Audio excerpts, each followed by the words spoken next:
I'm thinking about coming back to Newcastle and getting another knockout on the record. Hopefully they're edible. That's all I'm thinking about. Our last dance. This is our last dance. This is ourselves. Under pressure.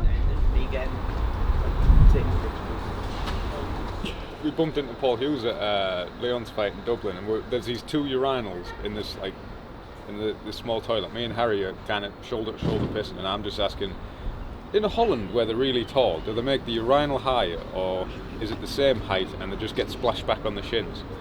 And then we just heard Paul Hughes going like, you guys do everything together. Will you hurry up? Oh, all right. Also, yeah, the shiners are from each other. We went fried takiyama. Fried takiyama, is that like a... Yeah. I don't know what that is. You don't know what a fried takiyama is? You don't know what a fried takiyama is? No, I thought it sounded like a sushi dish. Yeah, this is kind of how we went in little spells. So this morning we're in a very technical MMA grappling session with UK MMA legend black belt Peter Irving at Newcastle Fight Centre. It's a very, very technical session. You know, we look at a position and we just go over every opportunity, every possibility from that position, really break down the mechanics on it, really fine-tune responses and how to smash from that position and not get smashed, pretty much. So it's turned into a marrow, so it'll not be that tasty, but it's pretty. Pretty impressive. Yeah. Tapers to a point. What shoes you having, mate? Let's go Shigeru Suzuki. Is this the one? Yeah.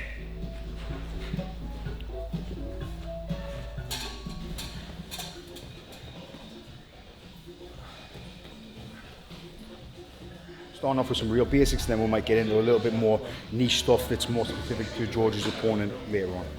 It's been really nice working with Harry and George over a long period of time. They're just great lads. I just like hanging around with them. And then, you know, there was a point where like we used to call them the boys, and I realised like they're the men now. I would have loved to have fought in an arena, you know. So it's been really nice that these guys have been able to. You know, guys like the Hardwicks and guys like Kennedy Freeman being able to fill up a legit, fantastic sports arena in Newcastle and bring out the numbers to make that viable. Obviously, I got the two Vertu fights last year, and they were unbelievable. Like, just memories I'll take with me to the grave. And George hadn't had that, you know, like. But just the way things have worked out, you know, like maybe he'd won his last fight, gone UFC or Contender Series or whatever, and never ever had a chance to fight in the Northeast again. So, you know, there's silver linings and everything, and I think it is a special venue. And I think because it's a big venue, but it's quite compact, the atmosphere is unbelievable. So I'm buzzing he gets to experience this. We've been training 3 minutes away for about 5 years, and we've only just found out about this Italian place which does food better than we've actually had in Italy, and it's in Oosburn in Newcastle. It's a bit of a head schedule, like a kilo and a half ahead of schedule, and it's wrestling tonight, so the carbs will be appreciated. Yeah. Whilst Abdul slams me on my head. Have you ever shared a meal with an opponent after a fight? Shared a meal? I don't think so. Not yet. Is it something that you maybe did? Or I've had way in the future, not on the night of the fight. I've had a Palmo with Midas Fulminas. He came up and trained and he got a Palmo. Next up, belly full of pasta, carved up, high level pesto genovese. I think next we're going to have a little look around the Utilia, have a little trip around memory lane. Wow, what a throwback. Oh, it's called the Metro Radio Arena back then. So the Cage Warriors debut wasn't actually against Dean Truman or Midas Fulminas. It was an amateur fight back when I was 17 in the Utilita Arena, or as it was known back then, the Metro Radio Arena. And it was an absolutely off-it card. Paddy Pimblett was fighting. I think Paddy Pimblett was like 18. Alex Enland won the Cage Warriors featherweight title. There was Stevie Ray versus Kurt Warburton, and it all just kicked off afterwards. It was a mental fight. Amazing experience when I was 17. Shaj Hack was on it. Shaj Hack was on it. crazy card. And I just came out B-Tech Gunnar Nelson with a little bit of a Sinead O'Connor haircut. Managed to get an arm triangle in the second round. Push those hips down. He hasn't got the angle, but has he got the pressure? The big squeeze, and there's the submission. George Hardwick caps off a phenomenal performance with a fantastic submission win. Unfortunately, can't get any closer because of obstacle, because of barriers, but I'm getting a big rush of emotion, not a rush of emotion, rush of nostalgia here. It's a crazy progression, everything that's happened in life since this first Cage Warriors amateur fight to being like the joint most successful Cage Warriors lightweight champion, Cage Warriors champion of all time. I think it's only Paul McVeigh has more defenses than me. And it's like, it can be easy to sit and reminisce, but I'm only just thinking about what's happening next. I'm thinking about coming back to Newcastle and getting another knockout on the record. That's all I'm thinking about. 11 years ago, made my Cage Warriors debut as an amateur at the Metro Radio Arena. Now, making my 10th professional Cage Warriors fight here at the Vertu Motors Arena on the 13th of September against Jan Quahagen. I am hella excited. We've got a good opponent here. Some of the best memories of my life have been in this building. And then I did go to a celebrity boxing fight I've got blagged free tickets to, and that was kind of terrible. But other than that, like, I love this place. It's cool as. It's a really cool venue. There's like a little gym inside and the warm-up rooms and stuff there. It's a great place. The atmosphere is electric. It's quite like, there's lots of seats, but they're very packed in. And you know, like after I won the title, I just dived into the crowd and ran about. And like, I don't know, it's good. It's like the crowd's on top of you. Yeah, it's like you get big arena feel, but also it's quite an intimate. It's a cool venue.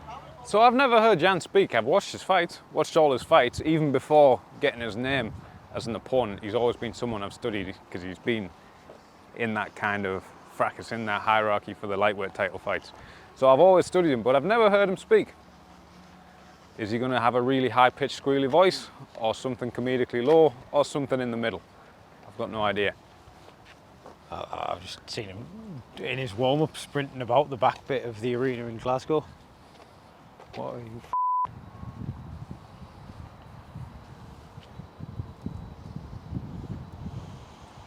Hopefully they're edible, they taste nice. Anyway, let's go find out what Jan Quahagen's voice is really like. These might just be like an intro, like a pre-workout maybe. Today we pick wild blackberries. September 13th, we get the knockout win. You got the card? Yeah. You know, tiny little gym in Middlesbrough. We've gone against some of the biggest gyms in the world, like American Kickboxing Academy. I fought a guy from American Kickboxing Academy when I won the title. Harry's beat guys from MMA Factory Paris, SBG. We've went against some of the biggest gyms in the world and got wins.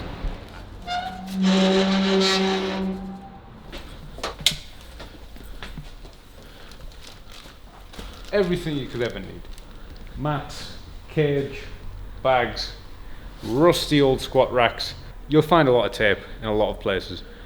And if you remove too many pieces of tape, they'll just collapse into boots downstairs. Okay, what is up? My name's Brad, we're here for Cage Warriors. Ahead of Cage Warriors 193, which is coming your way Saturday, September the 13th in Newcastle, England. I certainly see things that Samuel exploited, other things I see that I can exploit. It's just two bodies in a cage with kind of a willingness and an intention for it to be the last night they have. So you're going to see me get back into the win column over 15 minutes instead of 25, so you're just going to see more action, more output. It's going to be a chaotic fight. Jan likes to lean into the chaos, but I'm getting a finish. I feel early in round 2. Comes down, grab the hip. 2008 I opened the gym, so they've been coming since 2012. It's been a long time. So yeah, 2012 now is 25, about 13 years they've been training with me. There was only a kid who was 15 or 16 years old. To be honest, I'm very proud of them, both of them, to become a champion. And I like to see them in the UFC. fight, which they deserve it, you know, both of them. Abdul Mohammed has been my MMA coach since day one. He is former Cage Rage champion and former Cage Warriors welterweight champion. It's over there somewhere. It was before there was belts. But yeah, he's been 48 the entire 11, 12 years I've known him. And he's still on the mats every day. I owe a lot to him.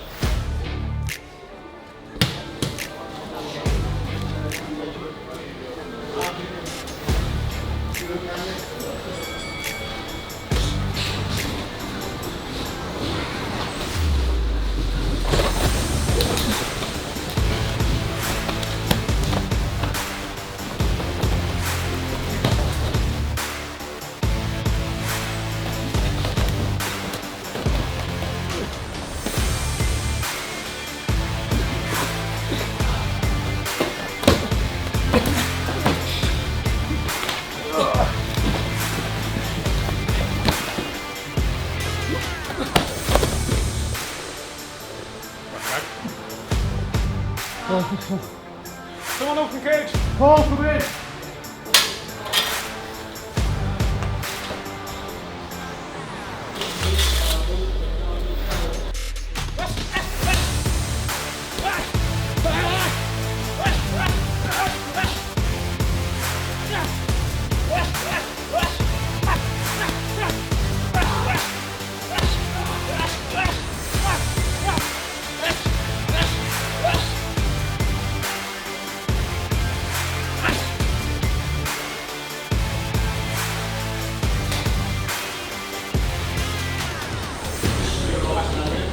Just making sure that for 3 rounds it's explosive and I don't burn it out. Sometimes before, like Contender Series, just burnt it out too much. Thought, I'm fit now, what if I do 100 more rounds a week? Every week for the next 5 weeks and just burn it out, you lose your power. Everything's planned here. The experience is there now. You know, so much more wise than the last time we did 3 rounds. This has been a day in the life of the Hardwick brothers. Training at Newcastle, nice and technical, lots of good rounds in, big passes, mooching around, lots of coffee, hard wrestling class. Like, comment, subscribe, and most importantly, get your tickets for September 13th, Vertu Motors Arena in Newcastle. The roof is going to blow off like the toilet the day after I've had a hot shot Palmo.